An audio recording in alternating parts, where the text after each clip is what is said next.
E aí, pessoal, tudo bem com vocês? Aqui quem fala é o professor Luiz e no vídeo de hoje a gente vai resolver uma questão da UFSC de 2022 que fala pra gente o seguinte: dois nadadores N1 e N2 de massas 90 kg e 80 kg, respectivamente, resolveram fazer uma disputa em um percurso de ida e volta em linha reta, totalizando 1.500 metros.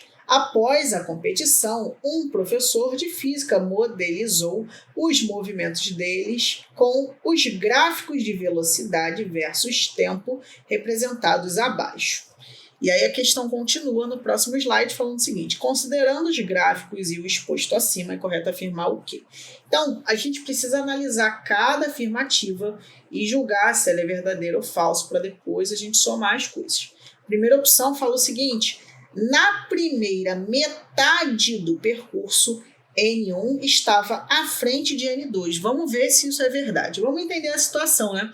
A gente tem aqui que um determinado nadador, seja ele N1 ou N2, eles vão fazer uma corrida de ida e volta. Significa que eles vão fazer 750 metros de ida, depois eles vão bater ali e depois eles vão voltar 750 metros na volta.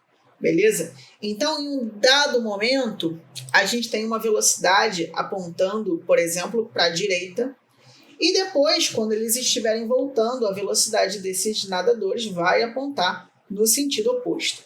E como que a gente observa isso no gráfico dado? O gráfico é um gráfico de velocidade, então a gente pode afirmar que quando a velocidade passa a ser negativa, né, e ela necessariamente ela está passando de uma forma abrupta aqui, ó, de um para o outro, aqui acontece a mesma coisa. Isso significa que é o momento onde os nadadores estão voltando, ok?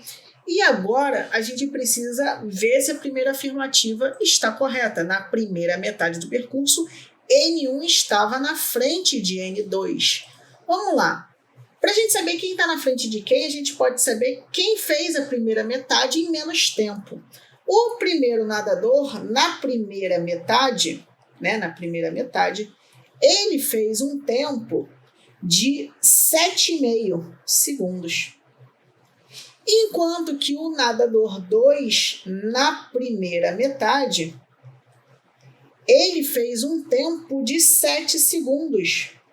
Como o nadador 2 fez um tempo menor que o nadador 1, significa que o nadador 2 estava na frente, porque ele estava gastando menos tempo, então ele tinha mais velocidade, ele se deslocou mais. E com isso, a gente já pode descartar a afirmativa 1, ela está falsa para a gente. Então, gente, vamos analisar agora a parte 2, né, a afirmativa 2, que fala para a gente o seguinte: a velocidade escalar média de N2 ao nadar a primeira metade do percurso foi de aproximadamente 1,07 metros por segundo. E aqui existe um bizu muito forte que vai evitar você fazer algumas contas. Eu vou falar a forma tradicional que a gente faria. Para você poder achar o deslocamento, né, para você poder calcular a velocidade média, você precisaria levar em conta que nesse gráfico de velocidade por tempo, o deslocamento vai ser encontrado pela área da região do gráfico. Como a gente está falando da primeira metade, a gente teria que calcular a área dessa região verde e a área dessa região roxa, ok? E aí, eu vou fazer só para o roxo, mas eu vou explicar um bizuzão forte para vocês. A base roxa, ela vem do 5 e vai até o 7. Então, esse pedacinho, a base desse retângulo roxo, ele vale 2, porque vai de 5 a 7. Só que está sendo multiplicado por 10 ao quadrado, ou seja, está sendo multiplicado por 100. Então, na verdade, é 2 vezes 100, que é 200. Tudo bem? E a altura desse pedaço roxo vale 1. Logo, a área da parte roxa vai ser a base, 200, vezes 1. E isso vai dar 200. Logo, o deslocamento desse pedacinho vai ser 200 metros, porque é o produto de 200 vezes 1 deu 200 e a área é igual ao deslocamento, é numericamente igual ao deslocamento, logo a gente tem que o deslocamento vai ser 200 metros.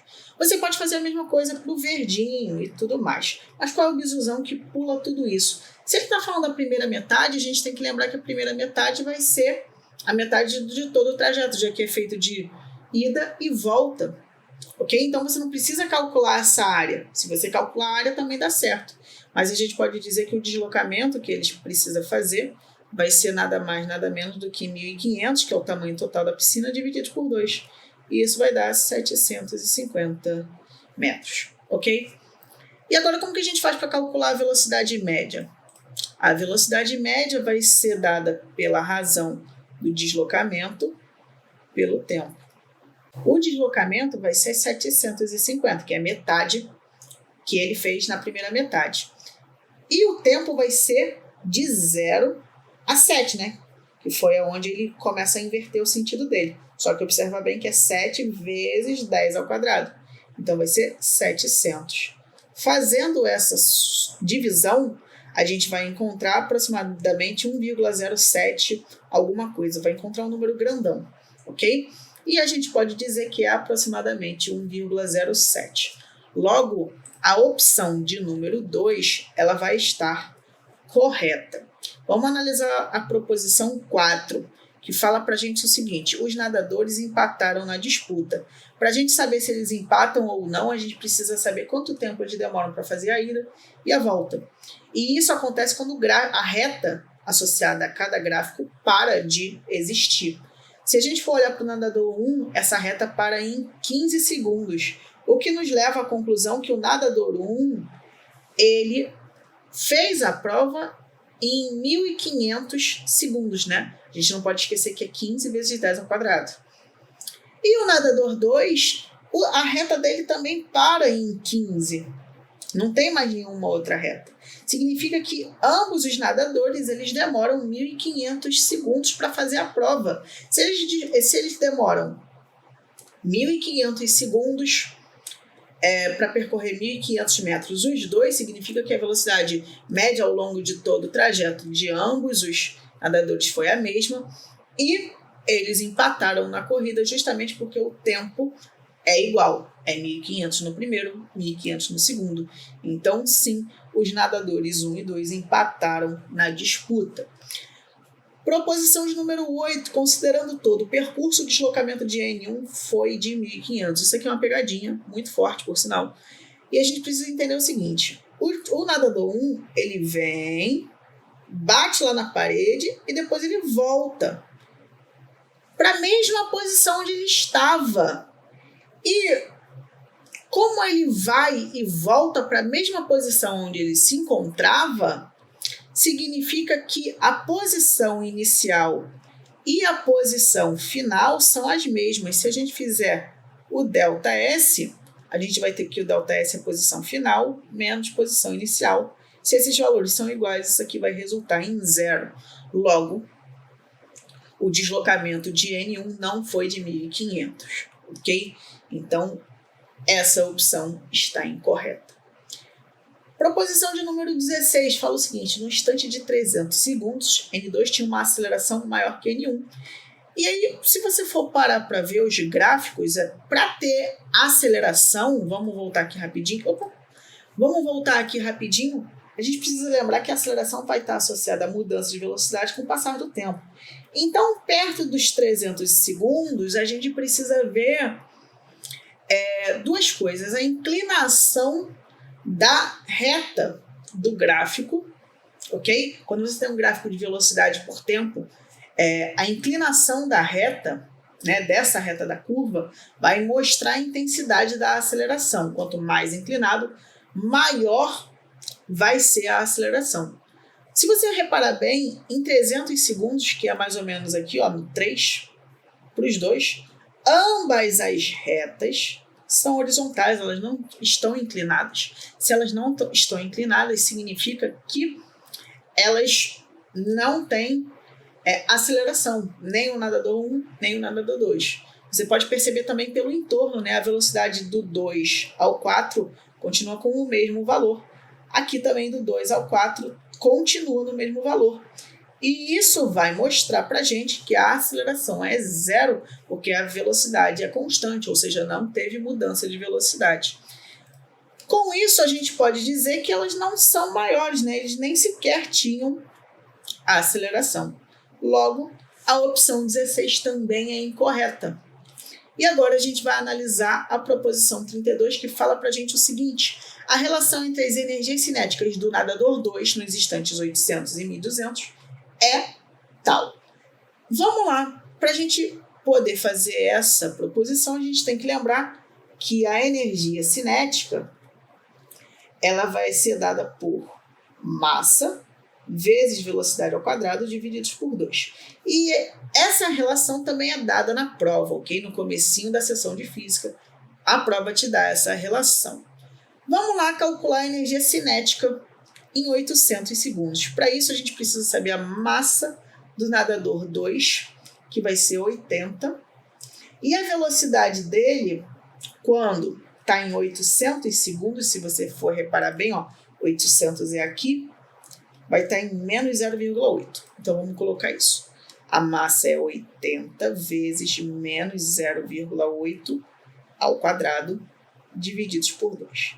E agora, antes da gente fazer essa conta, eu já vou colocando os dados da energia cinética de 1.200. 1.200 segundos bate ali no 12, né?